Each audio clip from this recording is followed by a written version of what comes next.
જાફરાબાદ તાલુકાના સિયાળ બેટના 30 જેટલા માછીમાર આગેવાનો રાજુલામાં ડોક્ટર આંબેડકરના સ્ટેચ્યુએ એકત્ર થયા હતા અને નાયબ કલેક્ટર શ્રીને ટુરિઝમ વિરુદ્ધમાં આવેદનપત્ર આપ્યું હતું। સિયાળ બેટ ટાપુમાં ટુરિઝમ ઉદ્યોગ વિકસાવવા સરકાર શ્રી દ્વારા તૈયારી ચાલી રહી છે એ વાતની માછીમારોને જાણ થતા રાજુલામાં બાબા સાહેબ આંબેડકર સર્કલે માછીમારો એકત્રિત થયા હતા અને નાયબ કલેક્ટર શ્રી રાજુલાને આવેદનપત્ર આપી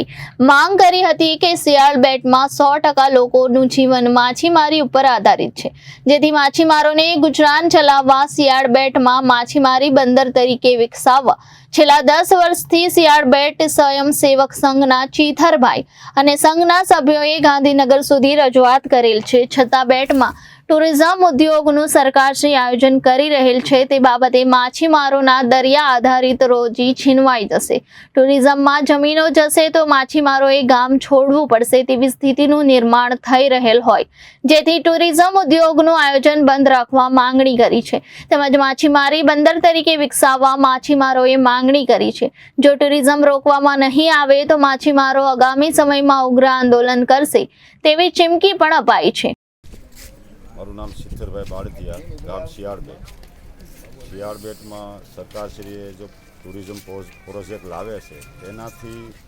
આખા ગામના લોકો બધાય માછીમારો વિરોધ કરે છે કે ટુરિઝમ જોતું નથી, અમારે માછીમાર બંદર જોઈએ। તો સરકારશ્રી માછીમાર બંદર જો જાહેર કરે અને માછીમાર માટે જટિયું ડંકા બનાવે એની માટે બધાય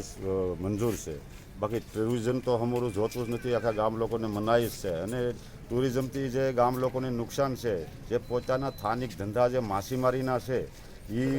વિયા જાય છે અને અહીંયા માછીમારી થાય નહીં, એની હિસાબે સરકારશ્રીને અમારી માગણી છે કે ટુરિઝમ અમારે જોતું જ નથી, શિયાળ બેટને માછીમાર બંદર જાહેર કરો અને માછીમાર બંદરને લગતી તમામ સુવિધાઓ ડંકા જટિયું એવી માછીમારને લગતી તમામ સુવિધા આપે એવી અમારી માગણી છે। Reporter Babubhai Vadher, Janadesh news, Jafrabad.